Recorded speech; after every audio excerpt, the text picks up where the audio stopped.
Assalamualaikum warahmatullahi wabarakatuh.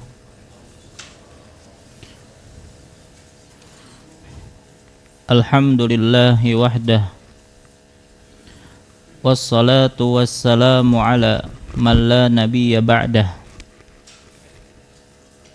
nabiyina wa rasulina Muhammad ibn Abdillah wa ala alihi wa ashabihi wa man walah, amma ba'd.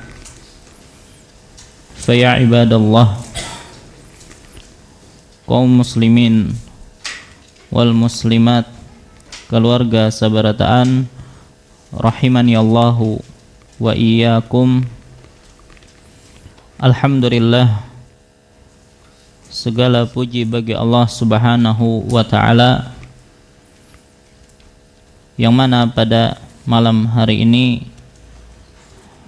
kembali Allah Subhanahu wa ta'ala memberikan kepada kita kesehatan, kekuatan, taufik dan hidayahnya, sehingga kembali kita bisa berkumpul di majlis yang mulia ini dalam rangka menghadiri kajian rutin kita, yaitu membaca kitab Bulughul Maram karya Al-Imam Ibnu Hajar Al-Asqalani rahimahullahu ta'ala. Salawat serta salam semoga senantiasa tercurahkan kepada junjungan kita Nabi besar Muhammad sallallahu alaihi wasallam, kepada keluarga beliau, para sahabat beliau, dan orang-orang yang istiqamah di atas jalan beliau ila yaumil qiyamah. Insyaallah pada kesempatan malam hari ini kembali kita akan melanjutkan pelajaran kita, yang mana kita akan memasuki bab yang baru, yaitu babu salatil istisqa, bab salat istisqa. Jadi pembahasan kita adalah salat istisqa. Apa yang dimaksud dengan istisqa? Istisqa di dalam bahasa Arab dengan timbangan istif'al yang dimulai dengan hamzah, sin dan ta. Dan biasanya kata yang dimulai dengan hamzah, sin dan ta itu berarti permintaan, talab. Seperti istighfar, meminta apa? Ampunan. Isti'anah, meminta pertolongan. Sama istighatsah, juga meminta pertolongan. Istifham, meminta pemahaman. Istifsar, meminta penafsiran, dan seterusnya. Maka begitu pula istisqa yang meminta suqya, ya. Suqya itu bisa diartikan pengairan, bisa diartikan minum, meminta minum. Nah, adapun yang dimaksud di sini adalah meminta minum atau meminta air berupa turunnya hujan. Baik. Dan meminta hujan dari Allah Subhanahu wa ta'ala merupakan perkara yang disyariatkan. Meminta hujan atau minta diturunkannya hujan merupakan perkara yang disyariatkan. Kapan? Ketika musim kemarau misalnya, yang mana hujan tidak turun, sehingga manusia itu merasa kesulitan karena kekurangan air, ya. Kemudian sumber air seperti sumur mungkin, atau sungai itu surut ataupun kering. Maka dalam kondisi seperti ini dianjurkan atau disyariatkan untuk meminta hujan. Bagaimana cara meminta hujan? Maka ada beberapa cara meminta hujan kepada Allah Subhanahu wa ta'ala. Yang pertama, ya, Cara pertama meminta hujan adalah dengan berdoa. Berdoa biasa tanpa disertai sholat. Ya, seperti seseorang mengatakan atau berdoa, Allahumma agisna, Allahumma agisna. Ya Allah, ya, turunkanlah kepada kami hujan, dan seterusnya. Jadi yang pertama adalah dengan doa biasa tanpa disertai dengan sholat. Dan yang kedua, di antara cara meminta hujan yaitu ketika khutbah Jumat. Ya, berdoa meminta hujan ketika khutbah Jumat. Dan ini pernah dilakukan oleh Nabi SAW, dan ini sudah kita sampaikan ketika kita membahas salat Jumat. Dan tentang masalah ini juga disebutkan oleh Al-Imam Ibnu Hajar di dalam hadis nomor 541. Baik, silahkan dibuka hadis 541. Wa an Anasin radhiyallahu anhu anna rajulan dakhala al-masjid yawmal jumu'ah wan nabiyyu sallallahu alaihi wasallam qa'imun yakhtub. Jadi dari Anas radhiyallahu anhu bahwasanya ada seorang laki-laki yang masuk masjid pada hari Jumat, sedangkan waktu itu Nabi SAW sedang berdiri memberikan khutbah.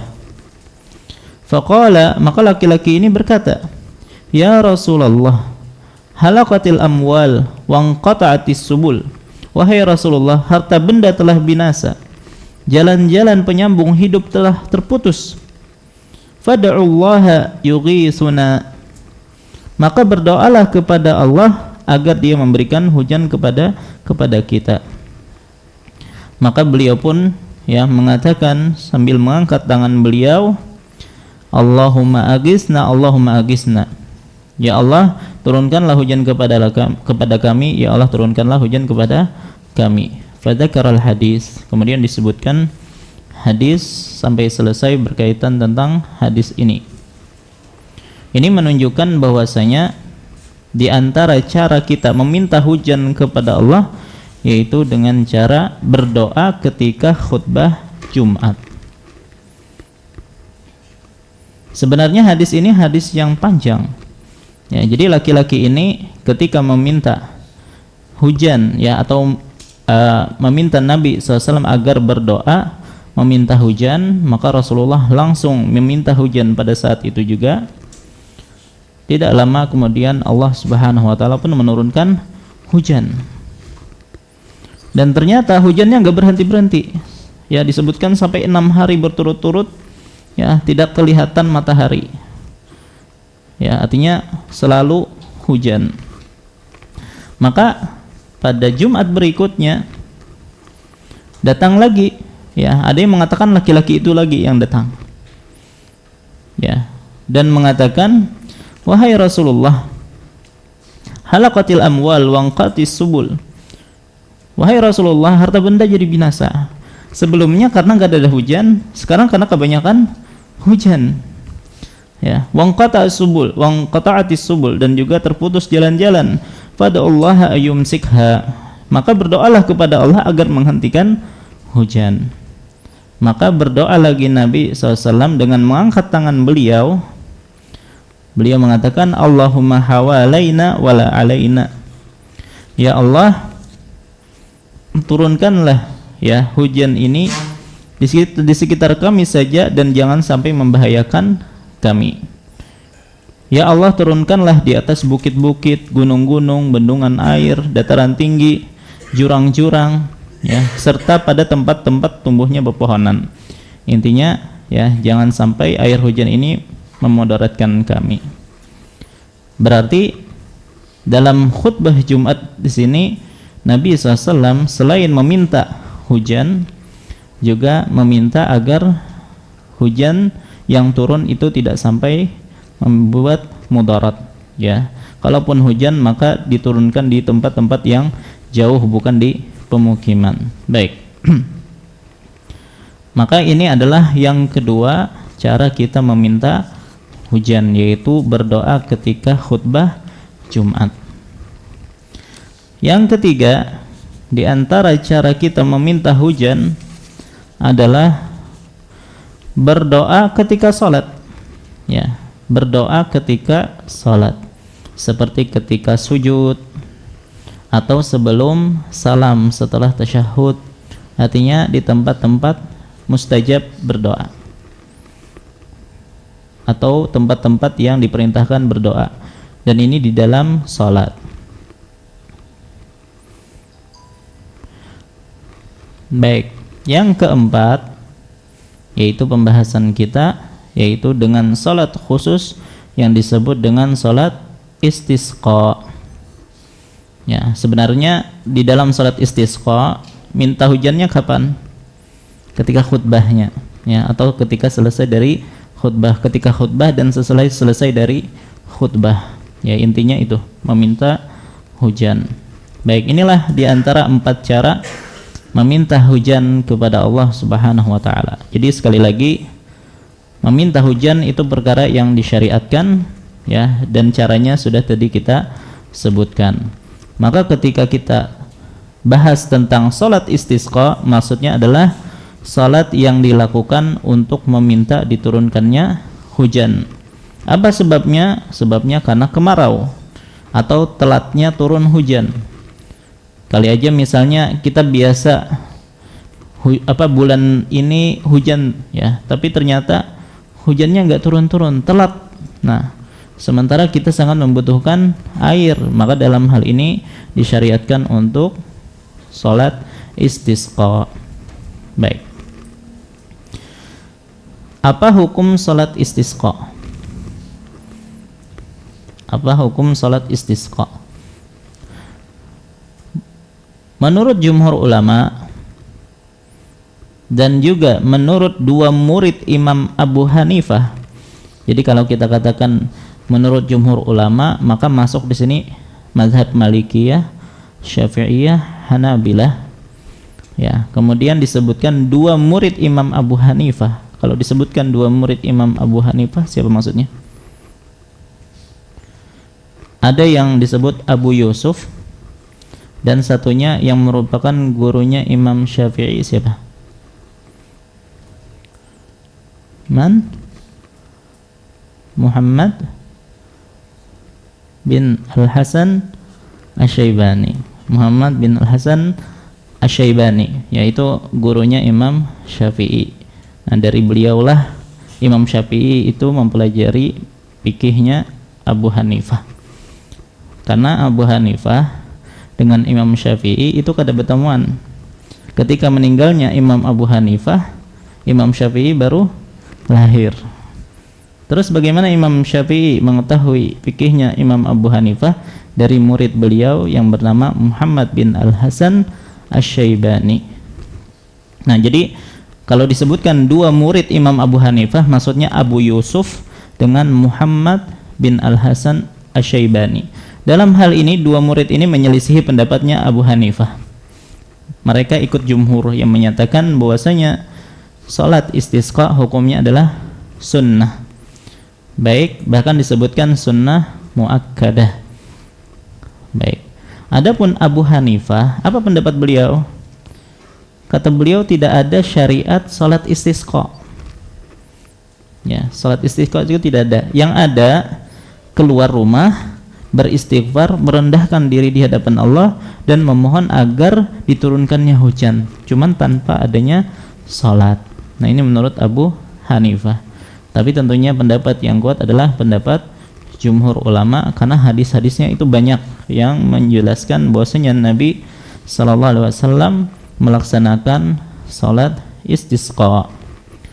Dan di antara dalil bahwasanya Nabi melaksanakan salat istisqa adalah hadis yang pertama, yaitu hadis nomor 537 yang disebutkan oleh Al-Imam Ibnu Hajar an Ibnu Abbas radhiyallahu anhuma qala kharaja an-nabiy sallallahu alaihi wasallam mutawadi'an mutabazzilan mutakhashshi'an mutarassilan mutadarri'an fa shalla rak'ataini kama yusalli fil 'id lam yakhtub khutbatakum hadhihi rawahul khamsah wa sahu at-Tirmidzi wa Abu Awanah wa Ibnu Hibban. Dari Ibnu Abbas radhiyallahu anhuma dia berkata, Nabi sallallahu alaihi wasallam keluar dari rumah dengan sikap tawadu, merendahkan diri, memakai pakaian sederhana, khusyuk, tenang, tidak tergesa-gesa, berdoa kepada Allah, lalu beliau salat 2 rakaat. Nah, ini menjadi perhatian kita, salat 2 rakaat sebagaimana dalam salat Id. Ya, karena tata cara salat istisqa itu sama persis dengan tata cara salat Id. Dan beliau tidak berkhutbah seperti khutbah kalian. Maksudnya tetap berkhutbah, cuman tidak seperti khutbah Jumat atau tidak seperti khutbah Id. Karena isi dari khutbah istisqa itu lebih banyak nasihat untuk beristighfar, bertakwa, kemudian memperbanyak doa. Ya, memperbanyak doa. Baik. Kemudian di mana tempat pelaksanaannya? Ketika kita ingin melaksanakan sholat istisqa, di mana melaksanakannya?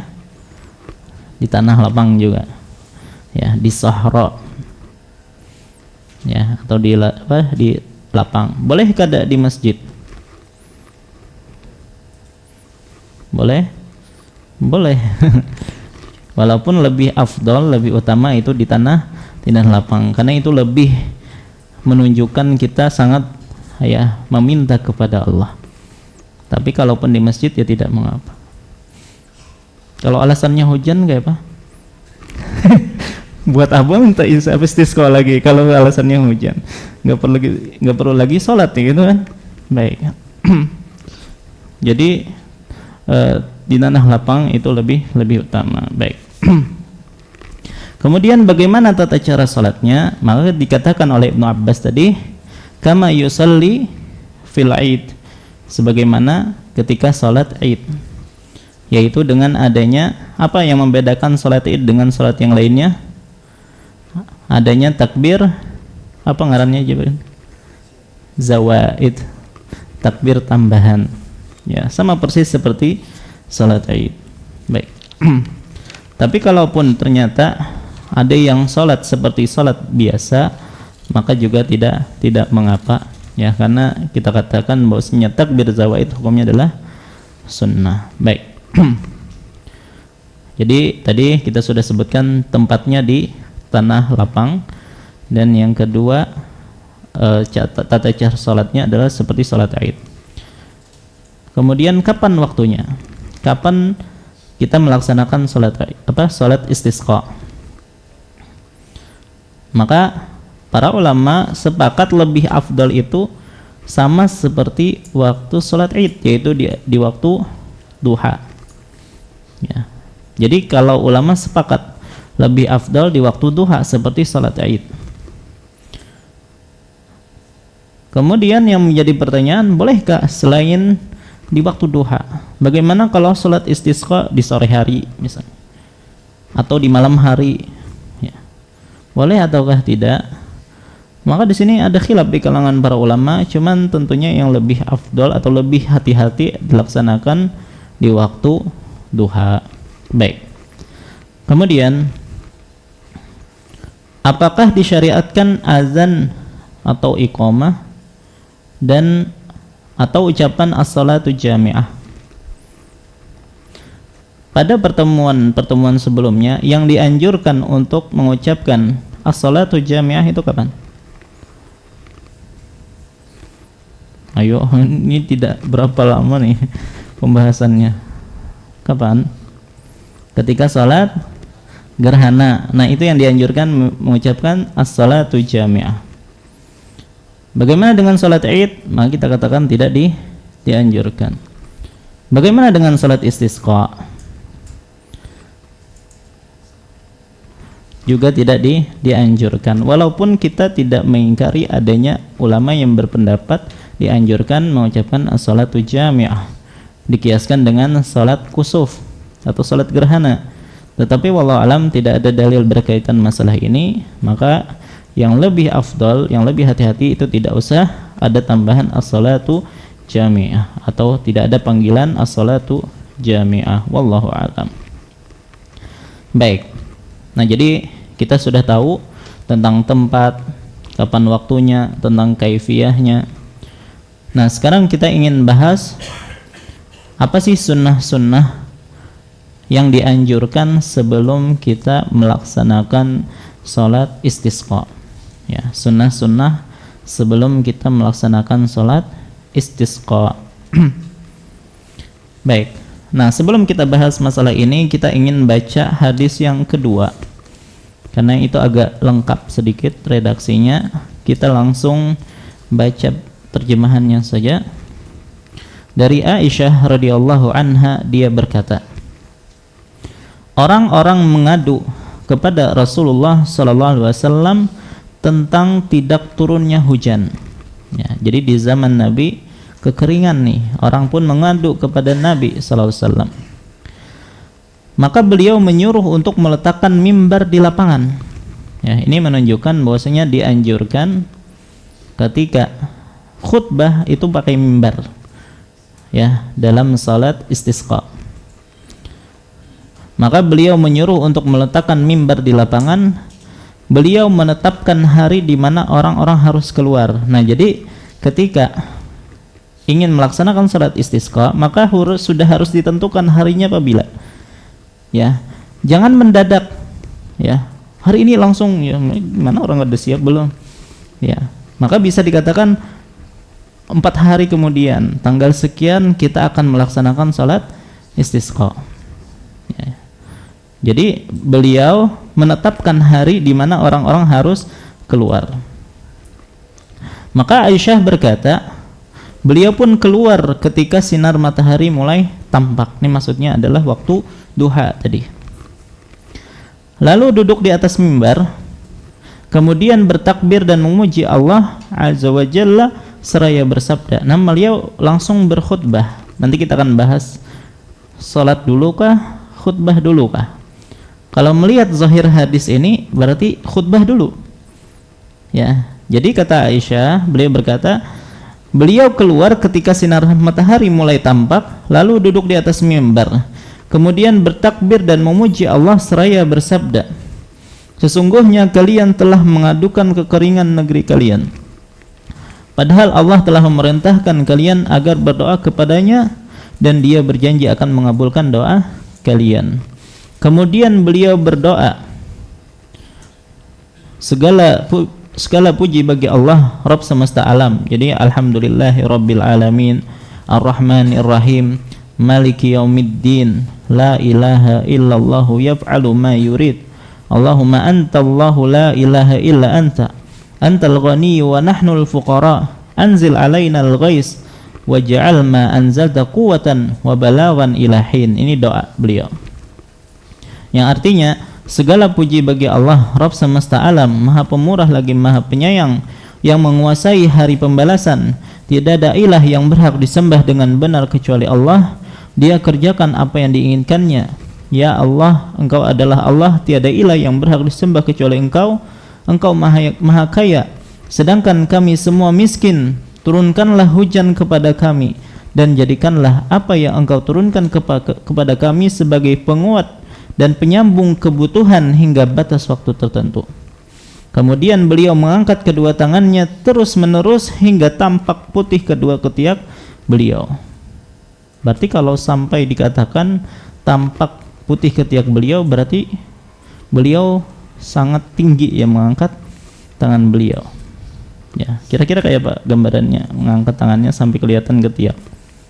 Kalau kayak ini kata kelihatan lah. Ya, berarti sampai benar-benar diangkat. Ya. Ada yang mengatakan seperti ini mengangkatnya. Ada yang mengatakan seperti ini. Ya. Baik. Tapi yang jelas beliau benar-benar mengangkat tangan beliau. Kemudian lalu membalikkan punggungnya ke arah orang-orang, artinya beliau menghadap kiblat, dan membalikkan selendangnya. Ya, jadi beliau memakai selendang, pakaian bagian atas, kemudian beliau membalikannya, yang kanan ke kiri, yang kiri ke kanan. Baik, ini misalnya selendang kayak gini kan, kemudian beliau balik. Baik, supaya kanan jadi ke kiri, kiri jadi ke kanan.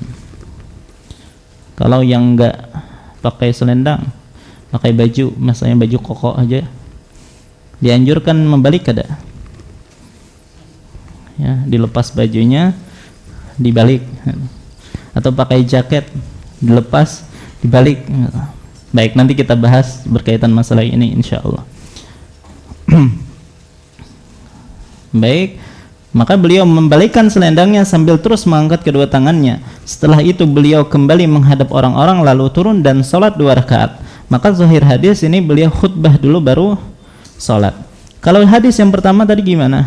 Hadis Ibnu Abbas tadi, ya, beliau keluar fasalla rakaatain kama yusalli fil id, sholat dulu, lam yahtut khutbah wakum hadhihi, berarti sholat baru khutbah. Tapi kalau hadis yang kedua, khutbah dulu baru sholat.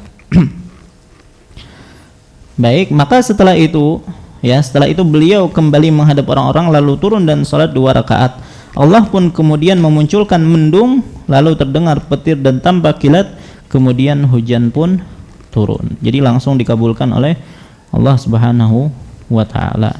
Baik. Maka berdasarkan hadis yang kita baca tadi, di antara sunnah-sunnah sebelum melaksanakan salat istisqa, pertama dianjurkan bagi imam untuk menentukan hari dilaksanakannya salat istisqa.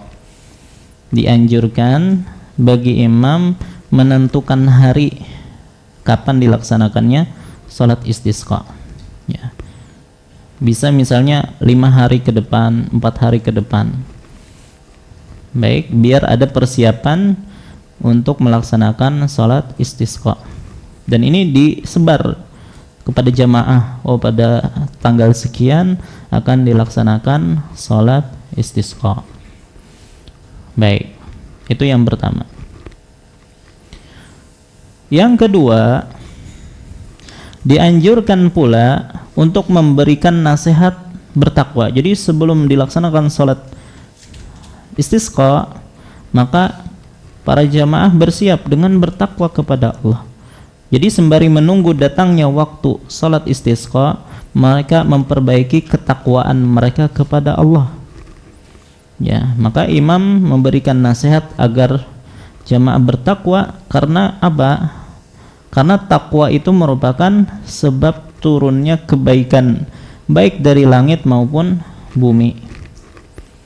Ya, di antara dalilnya adalah firman Allah di dalam surah Al-A'raf ayat 96.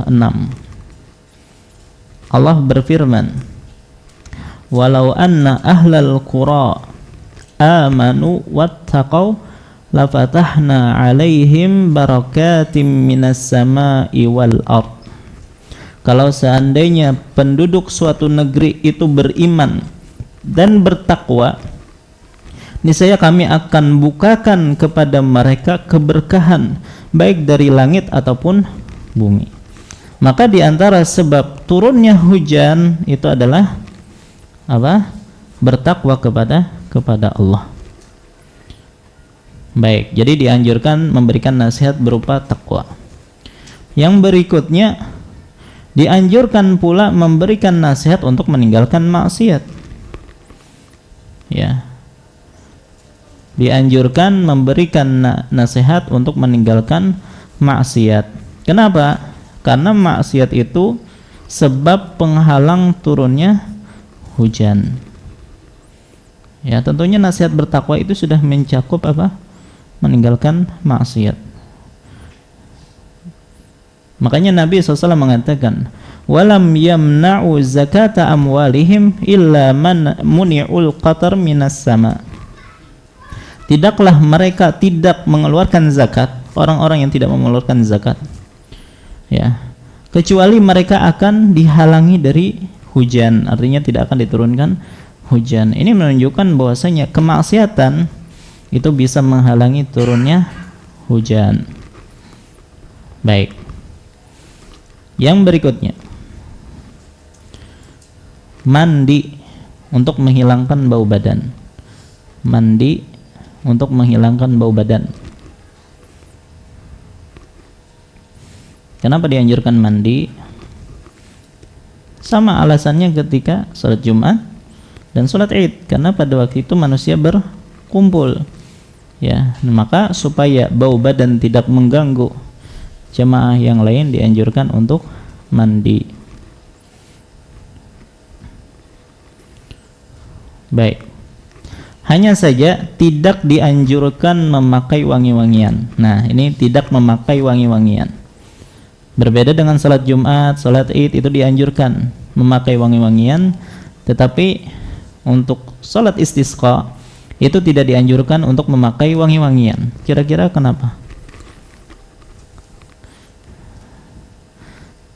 Karena kan kita sedang meminta kepada Allah, maka kita harus menunjukkan kehinaan kita, kemiskinan kita, kerendahan kita di hadapan Allah. Maka tidak pas kalau seandainya pada saat itu kita menggunakan minyak wangi.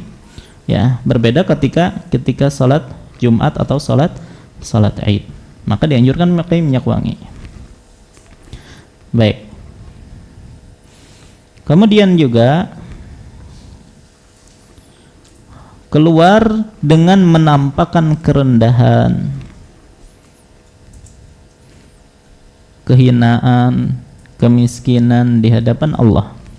Bagaimana caranya menampakkan kemiskinan, kerendahan? Memakai baju sederhana, ya, bukan memakai baju baru. Nah, pakaian biasa. Ya, bukan berarti harus buruk juga. Ya, enggak, pakaian biasa ketika kita bekerja misalnya tidak mengapa. Ya. Tapi kalau salat Id kan yang paling bagus. Begitu juga salat Jumat memakai baju yang bagus. Tapi kalau salat istisqa maka dianjurkan memakai baju yang sederhana, baju biasa.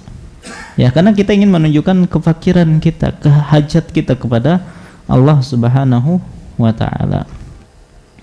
Makanya hadis yang pertama tadi disebutkan, ya, Nabi keluar dari rumah dengan sikap tawadu, memakai pakaian sederhana, ya, khusyuk, tenang, tidak tergesa-gesa, dan berdoa kepada Allah. Kemudian juga di antara yang dianjurkan sebelum salat, dianjurkan, ya, bagi orang-orang soleh untuk keluar bersama imam untuk ikut salat istisqa. Artinya kalau kita mengetahui ada orang-orang soleh, maka kita ajak mereka untuk ikut keluar. Ya, karena doa orang soleh itu lebih mudah diijabah oleh Allah Subhanahu wa taala. Baik. Kemudian, apakah dianjurkan bagi anak-anak, wanita tua untuk ikut keluar? Kita bahas dulu wanita tua dengan anak-anak. Baik. Maka sebagian ulama mengatakan boleh, ya, diboleh mengajak anak-anak dan wanita-wanita tua untuk ikut. Kenapa? Karena mereka adalah kaum lemah. Dan kaum lemah kalau berdoa itu sangat mudah untuk diijabah. Ulangi. Jadi sebagian ulama mengatakan bahkan dianjurkan untuk menyuruh wanita-wanita tua dan anak-anak untuk ikut serta. Kenapa? Agar mereka berdoa dan doa mereka mudah dikabulkan, karena mereka adalah orang-orang yang lemah. Bagaimana dengan wanita-wanita muda? Kalau tadi kan wanita-wanita tua, sekarang wanita-wanita muda gimana? Kalau dalam salat Id kan semua wanita disuruh keluar tuh, wanita pingitan bahkan disuruh keluar, bahkan wanita yang haid disuruh keluar. Bagaimana dengan salat istisqa? Maka jumhur ulama atau kebanyakan ulama melarang untuk wanita-wanita muda keluar, cukup wanita-wanita tua saja. Ya, jadi berbeda dengan salat Id. Baik. Kemudian itu berkaitan dengan manusia, ya. Apakah dianjurkan mengeluarkan hewan-hewan ternak ke tempat sholat? Ya, sapi, kambing, dibawai sebertaan ke mana? Ke tempat sholat, ya bukan disuruh sholat ya. Karena ada khilaf dalam masalah ini. Sebagian ulama atau banyak ulama suruh bawa semuanya. Kenapa? Karena di antara sebab Allah menurunkan hujan itu untuk siapa? Untuk hewan-hewan ternak. Ya. Untuk hewan-hewan ternak. Tapi wallahu alam ini tidak ada dalil ya. Artinya Rasulullah menyuruh orang-orang membawa hewan-hewan ternak keluar. Jadi wallahu alam tidak ada anjuran. Kecuali bagi mereka yang memang kebetulan sambil mengembalakan kambing, ya monggo silahkan dibawa. Ya, cuman khusus untuk sholat ini sengaja membawa kambing, maka wallahu alam tidak ada anjurannya. Baik. Kemudian di antara juga yang dianjurkan sebelum sholat sebelum sholat adalah bertawassul dengan doa orang-orang soleh. Bertawassul dengan doa orang-orang soleh. Apa maksudnya bertawassul? Tawassul itu apa? Menjadikan perantara. Jadi ketika kita berdoa kepada Allah ya dengan perantara, itu disebut dengan tawassul. Maka di antara hal yang dianjurkan dalam istisqa adalah bertawassul dengan doa orang-orang soleh. Ingat, dengan doa orang-orang soleh, bukan dengan zat orang-orang soleh. Mana dalil akan hal ini? Pian tahu insyaallah, yaitu kisah siapa?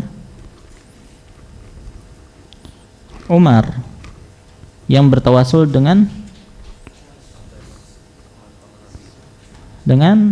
Al-Abbas. Baik, silahkan buka hadis 542. Wa an Anasin radhiyallahu anhu anna Umar radhiyallahu anhu kana idza qahitu yastasqi bil Abbas ibn Abdul Muttalib wa qala Allahumma inna kunna nastasqi ilaika binabiyyina fatasqina wa inna natawassalu ilaika bi'ammi nabiyyina fasqina fayusqawun. Rawahul Bukhari. Dari Anas radhiyallahu anhu bahwasanya Umar radhiyallahu anhu apabila orang-orang ditimpa kemarau, ia memohon hujan kepada Allah dengan perantara Abbas bin Abdul Muttalib. Dia berdoa, "Ya Allah, sesungguhnya kami dahulu memohon hujan kepadamu dengan perantara nabi kami. Lalu engkau beri kami hujan, dan sekarang kami bertawasul kepadamu dengan paman nabi kami, maka berilah kami hujan." Lalu diturunkan hujan kepada mereka. Baik, maka ini diantara dalil dianjurkannya bertawasul dengan doa orang-orang soleh. Kalau ada yang bertanya, bukankah secara zahir di sini ya bahwasanya mereka itu bertawasul dengan zat Nabi dan zat Abbas, yaitu paman Nabi? Kan secara zahirnya seperti itu. Nah, maka bagaimana jawabannya? Jawabannya insyaallah setelah salat. Baik, wallahu taala alam wa sallallahu ala nabiyina Muhammad wa alihi washabihi wasallam. Assalamualaikum warahmatullahi wabarakatuh. Alhamdulillah wassalatu wassalamu ala Rasulillah wa ala alihi wa ashabihi wa man walah, amma ba'd. Fa insyaallah kita lanjutkan kembali. Jadi tadi kita sebutkan bahwasanya di antara hal-hal yang dianjurkan ketika salat istisqa adalah bertawassul dengan doa orang-orang soleh. Di antaranya adalah yang dipraktekkan oleh Umar radhiyallahu anhu ketika Nabi SAW masih hidup, maka beliau bertawassul dengan doa Nabi SAW Namun ketika Nabi SAW sudah meninggal, maka beliau pun bertawassul dengan paman Nabi, yaitu Al-Abbas. Al-Abbas bin siapa? Abdul Muttalib. Dan tadi kita sebutkan kenapa kita nyatakan bahwasanya Umar di sini bertawassulnya itu dengan doanya Al-Abbas, bukan dengan zatnya Al-Abbas. Karena ada yang menjadikan hadis ini sebagai dalil bolehnya bertawassul dengan zat orang-orang soleh, bahkan mereka yang sudah meninggal dunia, ya. Maka kita katakan, kalau ternyata yang dimaksud di dalam hadis ini bahwasanya Umar itu bertawassul dengan zat Nabi atau bertawassul dengan zat Al-Abbas, maka sejak awal Umar tidak akan meninggalkan tawassul dengan Nabi, kan gitu ya. Dan justru bertawassul dengan Al-Abbas nggak mungkin dilakukan oleh Umar kalau ternyata yang dimaksud bertawassul di sini adalah bertawassul dengan zat. Bukankah Nabi SAW itu lebih mulia daripada Al-Abbas, baik masih hidup ataupun setelah meninggal dunia? Maka ketika ternyata Umar berpaling, yang asalnya bertawassul dengan Nabi, ya, justru bertawassul dengan Al-Abbas, maka kita mengetahui bahwasanya tawassul yang dimaksud itu bukan berkaitan dengan zat Nabi, tetapi berkaitan dengan sesuatu yang masih bisa didapatkan ketika masih hidup dan tidak bisa didapatkan lagi ketika sudah meninggal. Berarti maksudnya adalah doa di sini. Baik, maka Umar pun meminta kepada keluarga Nabi yang masih hidup untuk berdoa, yaitu Al-Abbas. Maka ini tidak bisa dijadikan dalil bolehnya bertawassul dengan zat orang-orang soleh. Baik, dan mungkin bagi pian yang sudah mempelajari ilmu tauhid, ya, bahwasanya yang namanya tawassul yang syar'i itu ada berapa? Ada 3, ya. Kita menjadikan perantara ketika berdoa kepada Allah, ya. Perantara yang dimaksud yang syar'i itu hanya ada 3, yaitu yang pertama adalah bertawassul dengan nama-nama dan sifat-sifat Allah. Misal ketika kita ingin bertawassul dengan nama Allah, contohnya apa? As'aluka bismika al-ghaffar, Allahumma as'aluka bismika al-ghaffar an taghfirali, ya. Ya Allah, aku memohon kepadamu dengan namamu Al-Ghaffar, yang maha pengampun, agar engkau mengampuniku. Berarti kita bertawassul dengan nama Allah Al-Ghaffar. Atau boleh kita katakan, ya, ya Ghaffar atau ya Ghafur ighfirli, ya Rahim irhamni, ya. Di sini ada ngarannya irhamni, kah? Dulu ada kawan akrab waktu di Jember, ngarannya irhamni.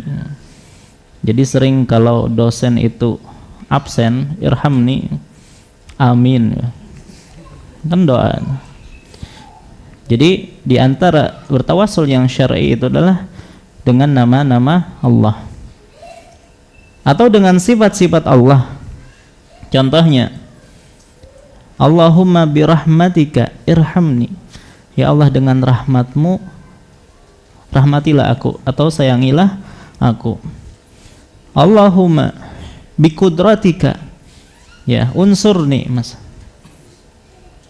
ya Allah, dengan kekuasaanmu tolonglah aku. Maka itu bertawassul dengan apa?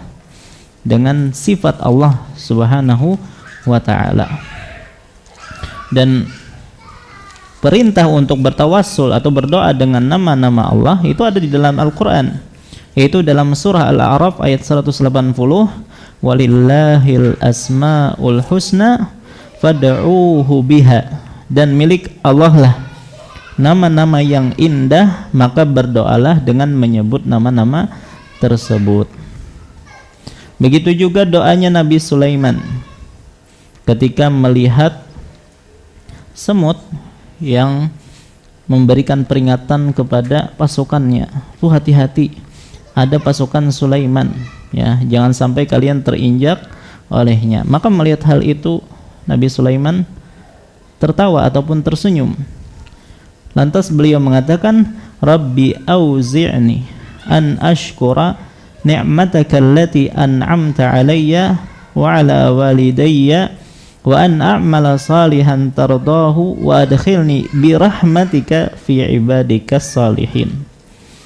Ya Allah, ya, berikanlah aku kemampuan untuk bersyukur atas nikmat yang Kau berikan kepadaku dan kepada kedua orang tuaku, dan agar aku bisa beramal soleh yang Engkau ridhoi, dan masukkanlah aku dengan rahmat-Mu termasuk kepada hamba-hambamu yang soleh. Maka di sini Nabiullah Sulaiman bertawasul dengan sifat Allah Subhanahu wa taala.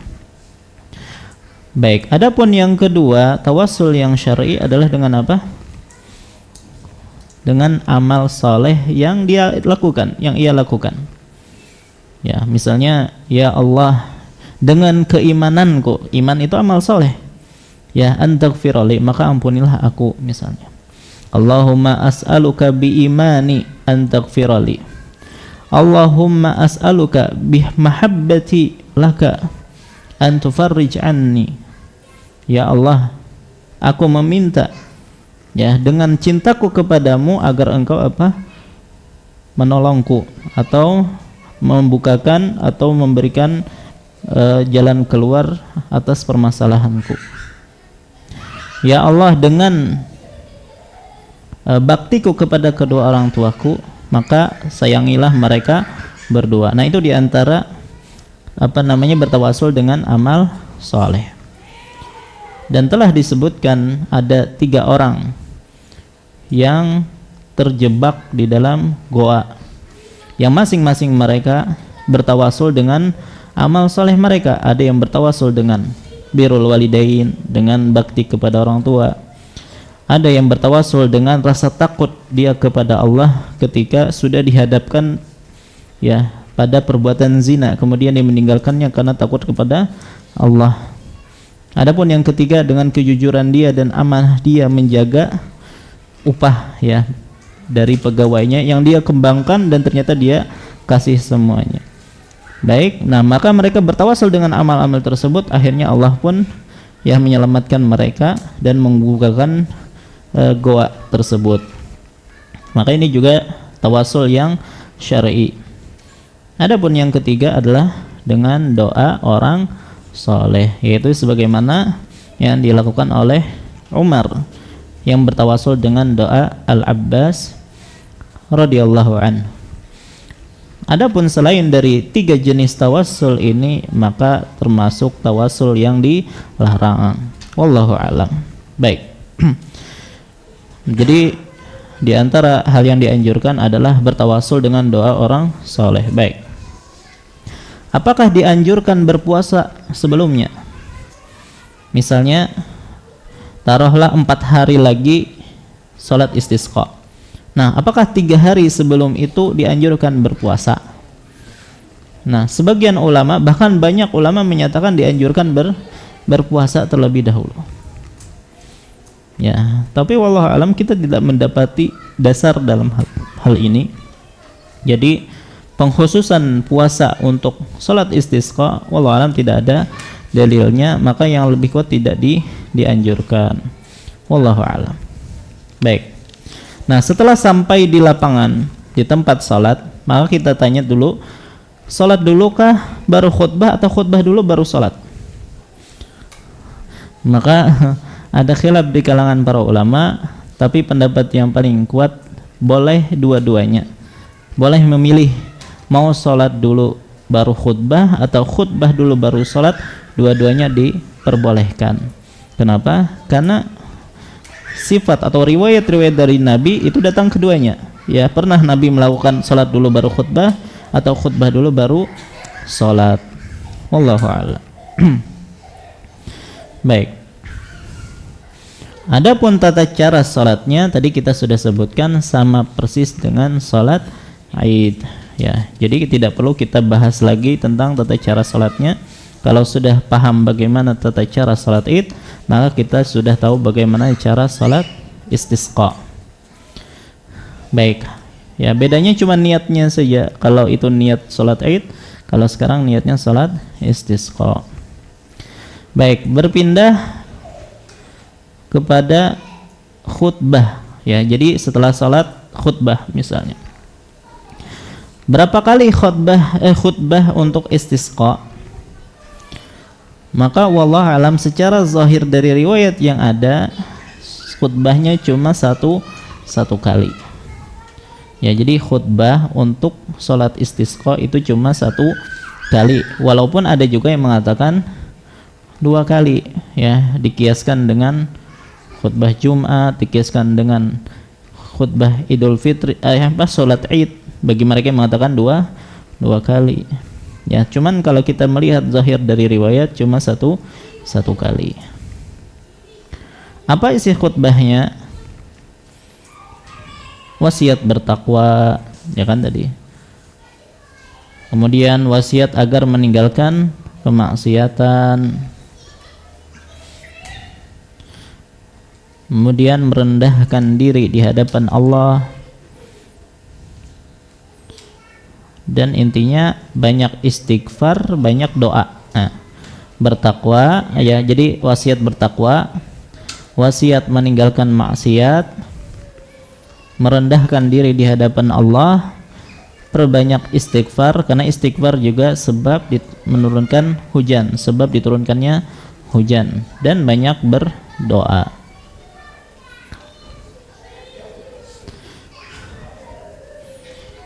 Kemudian ketika berdoa dianjurkan untuk mengangkat tangan. Dan ini tidak hanya ketika salat atau khutbah istisqa. Bahkan ketika khutbah Jumat pun dianjurkan untuk mengangkat tangan. Ya. Jadi ketika khutbah Jumat, ketika khatib berdoa, apakah khatib dianjurkan mengangkat tangan? Kalau yang misalnya Allahumma ighfir lil muslimina wal muslimat misalnya, tidak dianjurkan ya. Yang paling yang ada riwayatnya ada mengacungkan tangan. Bagaimana dengan makmum? Juga tidak ada anjuran untuk mengangkat tangan. Baik, kecuali ketika khatib berdoa minta hujan. Maka dalam hal ini dianjurkan bagi khatib untuk mengangkat tangan, sebagaimana makmum juga dianjurkan untuk mengangkat tangan. Jadi ini khusus ya, ketika meminta hujan dianjurkan untuk mengangkat tangan. Adapun selain itu tidak dianjurkan.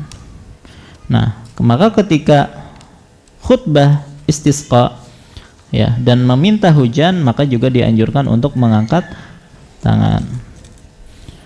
Baik, bagaimana doanya? Maka doanya sebenarnya terserah ya. Yang intinya itu adalah meminta hujan.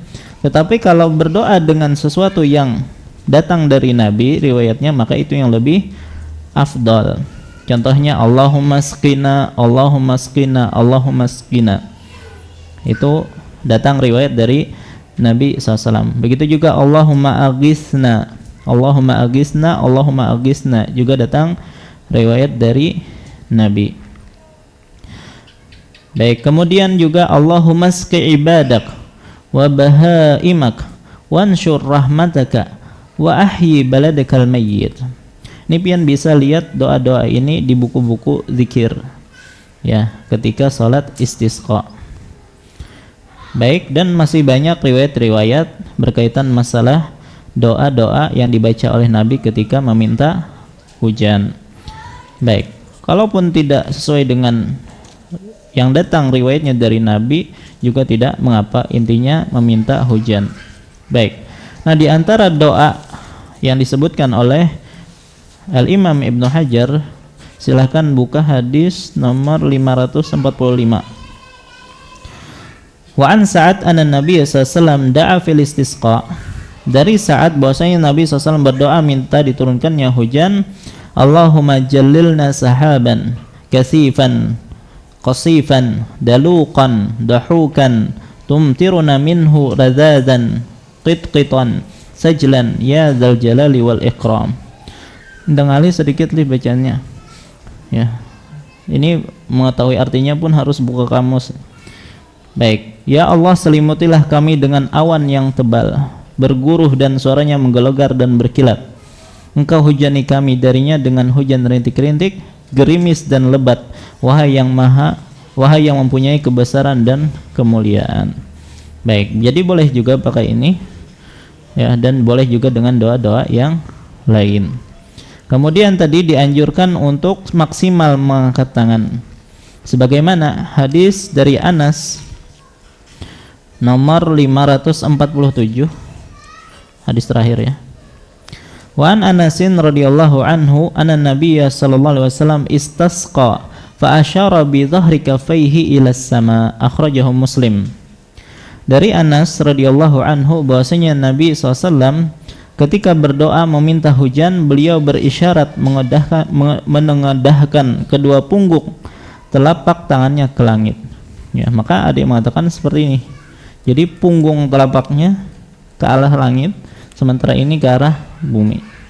Jadi ada yang mengatakan seperti ini, ada yang mengatakan seperti ini. Wallahu a'lam.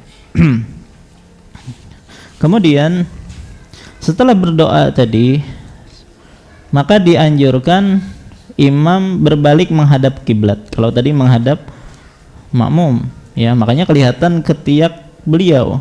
Cuman setelah itu beliau menghadap kiblat. Maka setelah menghadap kiblat dianjurkan bagi imam dan makmum untuk membalik selendang atau rida yang dari kiri ke kanan. Bagaimana kalau tidak memakai rida, makanya baju, ya? Maka dianjurkan juga jadi dilepas baju itu dibalik. Jadi yang asalnya di dalam jadi keluar, yang di luar jadi ke dalam. Bujur-bujur dibalik. Ya, jadi jangan merasa risih kalau terbalik baju. Ya memang dianjurkan seperti itu. Pian isi jaket, pian balik jaketnya. Ya. Nah, ini dianjurkan. Ini satu-satunya tempat membalik baju itu ibadah, itu sunnah. Sedang apa fungsinya membalik baju seperti itu? Silahkan baca hadis 540. Walid Daruqutni min mursali Abi Ja'far al-Baqir wa hawwala ridaahu liyatahawwal qaht. Sedangkan di dalam riwayat Ad-Daruqutni dari hadis mursal Abu Ja'far al-Baqir, beliau memindahkan selendangnya agar musim kemarau berganti. Jadi ini bentuk optimisme, ya, atau tafaul dalam bahasa Arab. Ya, artinya semoga dengan kita membalik itu Allah membalik keadaan yang aslinya kering menjadi diturunkannya air. Baik. Nah, jadi itu diantara sunnah, ya, ketika salat atau ketika khutbah istisqa. Baik, jadi urutannya tadi ya. Imam naik mimbar, mulai berkhutbah mengucap alhamdulillah, kemudian memberikan nasihat untuk bertakwa, ya, kemudian mendoa dengan mengangkat tangan. Setelah itu apa? Balik ke arah kiblat dulu, baru balik baju. Ada juga yang mengatakan sebelum berbalik itu sudah dibalik bajunya. Dan ini permasalahan lapang, insya Allah. Mau berbalik dulu baru membalik baju, atau membalik baju dulu baru berpaling ke arah kiblat. Setelah berpaling ke arah kiblat, apa yang dilakukan? Berdoa lagi. Baik imam ataupun makmum itu berdoa lagi. Cuman doanya dengan doa yang lirih. Kalau tadi doa dengan suara keras yang sampai mengangkat tangan tadi. Tapi setelah berbalik ke arah kiblat, maka berdoa dengan doa yang lirih, tidak perlu dikeraskan, dan itu masing-masing, ya. Dan perpanjang doa meminta agar Allah menurunkan hujan. Maka setelah itu selesailah salat istisqa. Maka silahkan masing-masing untuk kembali ke rumah. Apakah masih dalam keadaan terbalik baju tadi? Kalau pian masih di tempat sholat, maka biarkan dalam keadaan terbalik. Kalau sudah pulang ke rumah atau sudah mulai berjalan, maka silakan dibalik lagi. Wallahu a'lam. Baik. Setelah sholat, ya, kemudian Allah mengabulkan doa dan menurunkan hujan. Apa sunnah-sunnah ketika turun hujan? Sunnah-sunnah ketika diturunkannya hujan. Ini sedikit saja pembahasannya. Baik, sedikit cerita. Dahulu pas ulun masih di Jember, pernah kita salat istisqa, ya. Jadi hari itu juga ba'da asar itu langsung turun hujan, ya. Maka kami pun langsung ke atas, ya, dan main hujan semuanya. Maka di antara sunnah-sunnah ketika turun hujan, usahakan agar air hujan itu mengenai sebagian tubuh kita. Boleh kepala, tangan, kaki, atau mandi sekalian dengan air hujan. Itu dianjurkan. Mana dalilnya? Silakan buka hadis 543. Wa anhu, yani dari Anas, beliau mengatakan, asabana wa nahnu ma'a Rasulillah matarun, qala fahasara thawbahu hatta asabahu minal matar, wa qala innahu hadisu ahdin bi rabbih. Dari Anas dia berkata, kami pernah kehujanan ketika kami bersama Rasulullah. Anas melanjutkan kata-katanya, lalu beliau membuka bajunya hingga badan beliau terkena air hujan. Beliau bersabda, sesungguhnya hujan ini baru datang dari Tuhannya. Makanya dianjurkan di antara sunnah ketika hujan, usahakan kita mengenakan sebagian tubuh kita, ya, dengan air hujan tersebut. Boleh dising-sing baju sedikit biar kena air hujan, misalnya seperti itu. Apa alasannya?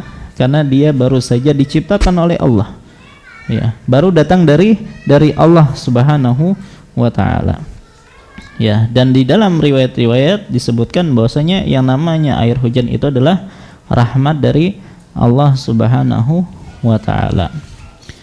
Baik. Jadi itu sunnah yang pertama.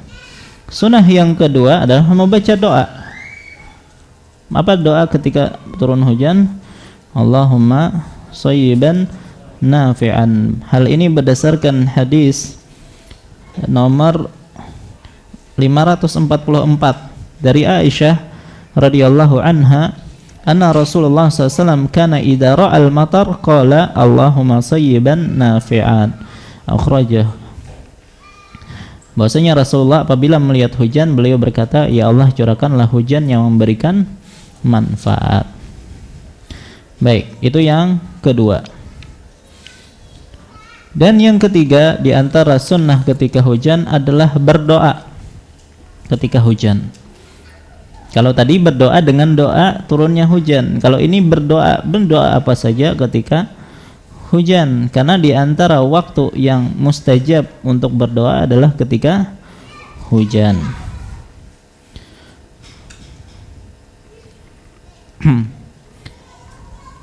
Adapun yang keempat dan terakhir, kalau hujannya terus menerus nggak berhenti, maka baca doa sebagaimana yang dibaca oleh Nabi SAW, Allahumma hawalaina wala alaina. Ya Allah, turunkanlah hujan di sekitar kami dan jangan sampai membahayakan kami. Baik. Satu soal terakhir. Setelah sholat istisqa, ternyata nggak hujan-hujan, gimana? Apakah sholatnya diulangi atau gimana? Maka para ulama mengatakan dianjurkan untuk sholat lagi, cuman bukan hari yang sama. Tentukan waktu berikutnya kapan. Ya, misalnya seminggu kemudian, ya, kita sholat lagi, maka tidak mengapa. Ya, cuman bukan hari yang sama. Wallahu alam. Nah, inilah pembahasan kita berkaitan dengan sholat istisqa. Ya, jadi teorinya sudah tahu, tinggal prakteknya itu kapan gitu ya. Pian sudah pernah salat istisqa sebelumnya? Kayaknya rata-rata belum pernah salat istisqa. Baik, ya setidaknya ada ilmunya dulu. Ya, semoga nanti ada kesempatan. Ya, bukan berarti kita berharap apa namanya menjadi kemarau nggak ada air, enggak. Cuman kalau ternyata qadarullah Allah menakdirkan terjadinya kemarau, ya semoga kita bisa mempraktekkan sunnah ini. Baik, ini yang bisa ulun sampaikan. Salah khilaf mohon maaf. Insyaallah kita lanjutkan lagi pada pertemuan yang akan datang dengan bab yang baru, yaitu tentang al-libas, ya, bab pakaian. Wallahu ta'ala alam wa sallallahu ala nabiyyina Muhammad wa ala alihi wasallam. Subhanakallahumma bihamdika asyhadu an la ilaha illa anta astaghfiruka wa atubu ilaik. Wassalamualaikum warahmatullahi wabarakatuh.